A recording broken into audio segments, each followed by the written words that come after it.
आप सबका स्वागत है हमारे YouTube चैनल पर। आज हम आपको बताने वाले हैं श्रवण कुमार की कथा। यह कहानी त्रेता युग की है। उस समय में शांतनु नामक एक सिद्ध साधु थे। इनकी पत्नी भी एक सिद्ध धर्म परायण नारी थी। कहानी उस समय की है जब शांतनु और उनकी पत्नी बहुत वृद्ध हो चुके थे और उनकी आंखों की रोशनी भी चली गई थी। इन दोनों का एक पुत्र था जिसका नाम था श्रवण कुमार और उन्होंने श्रवण को कई मुसीबतों का सामना करते हुए पाला था। श्रवण कुमार बचपन से ही अपने माता पिता का बहुत आदर करता था। जैसे जैसे श्रवण बड़ा होता गया, उसने घर की जिम्मेदारी अपने कंधों पर ले ली। श्रवण कुमार बहुत ही सरल स्वभाव का व्यक्ति था। माता पिता के लिए उसके मन में बहुत प्रेम एवं श्रद्धा थी। वो दिन रात अपने माता पिता की सेवा करता था। अपने माता पिता का बच्चों की तरह लालन पालन करता था। वह रोजाना सुबह उठकर सबसे पहले अपने माता पिता को स्नान कराने के लिए तालाब से पानी भरकर लाता था। खुद भोजन पकाकर खिलाता था। श्रवण को इतनी मेहनत करते देख उसकी माँ हमेशा उसे टोकती थी। वह कहती थी, श्रवण बेटा, तुम इतना सारा काम अकेले क्यों करते हो? खाना तुम मुझे बनाने दिया करो, मैं आसानी से बना लूंगी। इसके बदले तुम थोड़ा आराम कर लिया करो। माँ की इन बातों को सुनकर श्रवण कुमार कहता, नहीं माँ, मैं ये सारे काम आप लोगों के लिए ही तो करता हूँ। भला अपने माँ बाप के लिए किए गए कामों में कैसी थकान, उल्टा मुझे तो खुशी मिलती है। जब मैं छोटा था तब आपने मुझे इससे भी ज्यादा अच्छा जीवन दिया। अब मुझे यह सौभाग्य प्राप्त हुआ है कि मैं आपकी सेवा करूं। आप दोनों जो भी इच्छा रखते हैं मुझसे कहें, मैं उन्हें अवश्य पूरा करूंगा। तब शांतनु और उसकी पत्नी कहते हैं, पुत्र श्रवण, हम दोनों की आयु बहुत हो चुकी है। अब जीवन का कोई भरोसा नहीं है। किसी भी समय हमारी आंखें बंद हो सकती है। ऐसे में हमारी एकमात्र इच्छा है, हम तीर्थ यात्रा करना चाहते हैं। क्या तुम हमारी यह इच्छा पूरी कर सकते हो? श्रवण कुमार अपने माता पिता के चरणों को पकड़कर अत्यंत प्रसन्नता के साथ कहता है, हाँ पिताश्री, यह तो मेरे लिए परम सौभाग्य की बात होगी कि मैं आप दोनों की इच्छा पूरी करूं।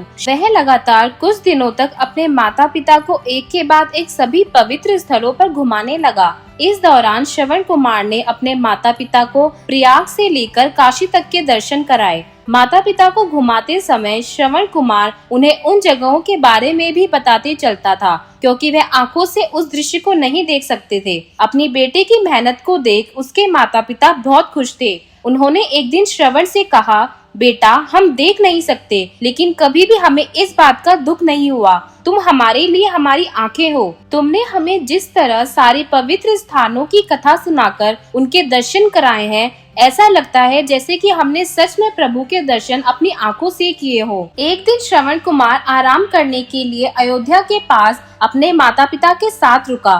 तभी उसकी माँ ने पानी पीने की इच्छा जताई। श्रवण को पास में ही एक नदी दिखाई दी। उसने अपने माता पिता से कहा, आप दोनों यहाँ आराम करें, मैं आप लोगों के लिए अभी पानी लेकर आता हूँ। नदी के पास पहुंचकर श्रवण कुमार कमंडल में पानी भरने लगा। उसी जंगल में अयोध्या के राजा दशरथ भी शिकार के लिए पहुँचे थे। पानी में हलचल की आवाज सुनकर उन्हें लगा कि कोई जानवर पानी पीने आया है। उन्होंने बिना देखे केवल ध्वनि सुनकर ही अपना तीर चला दिया। दुर्भाग्य से वह सीधा श्रवण कुमार को लग गया। तीर लगते ही वह चीख पड़ा। इसके बाद राजा दशरथ जब अपने शिकार को देखने पहुँचे तो वहाँ श्रवण था। वो तुरंत श्रवण कुमार के नजदीक पहुँचे और कहा, मुझसे बहुत बड़ी भूल हो गई, मुझे माफ कर दीजिए। मुझे बिल्कुल नहीं पता था कि यहाँ कोई मानव होगा। मैं इस गलती का पश्चाताप करने के लिए क्या करूँ कि तुम मुझे माफ कर दो।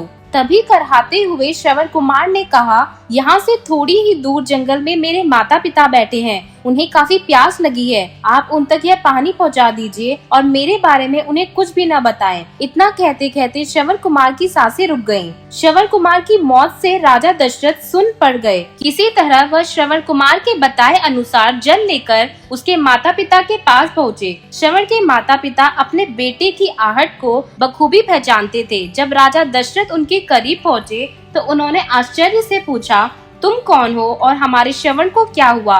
वह क्यों नहीं आया? राजा दशरथ उनके सवालों का जवाब नहीं दे पाए। उन्होंने चुपचाप पानी उनकी तरफ बढ़ा दिया। तभी श्रवण की माँ ने चिंतित स्वर में जोर से कहा, तुम कौन हो और मेरा बेटा कहाँ है? ये बताते क्यों नहीं हो? श्रवण की माँ की चिंता देखकर राजा दशरथ ने कहा, माँ, मुझे माफ कर दीजिए। शिकार करने के लिए मैंने जो तीर चलाया था वो सीधे आपके बेटे श्रवण को जा लगा। उसने मुझे आप लोगों के बारे में बताया, इसीलिए मैं यहाँ पानी लेकर चला आया। इतना कहकर राजा दशरथ चुप हो गए। राजा दशरथ की बात सुनकर श्रवण की माँ जोर जोर से रोने लगी। उन दोनों ने अपने बेटे की मौत के गम में राजा दशरथ के लाए हुए पानी को हाथ तक नहीं लगाया। श्रवण के पिता ने तभी राजा दशरथ को पुत्र वियोग का श्राप दे दिया। कुछ ही देर बाद श्रवण के माता पिता ने अपने प्राण त्याग दिए। बताया जाता है कि श्रवण कुमार के पिता के श्राप के परिणाम स्वरूप ही राजा दशरथ को अपने पुत्र राम से दूर रहना पड़ा था। राजा दशरथ के इस श्राप को पूरा करने के लिए ही भगवान राम को 14 वर्षों का वनवास हुआ, जिसका माध्यम दशरथ की पत्नी कैकेयी बनी। श्रवण के पिता की तरह राजा दशरथ भी अपने बेटे से दूरी को बर्दाश्त नहीं कर पाए और उन्होंने अपने प्राण त्याग दिए। कहानी से सीख, हर बच्चे को अपने माता पिता की सेवा श्रवण कुमार की तरह निस्वार्थ भाव से करनी चाहिए। यही उनका सबसे बड़ा कर्तव्य है।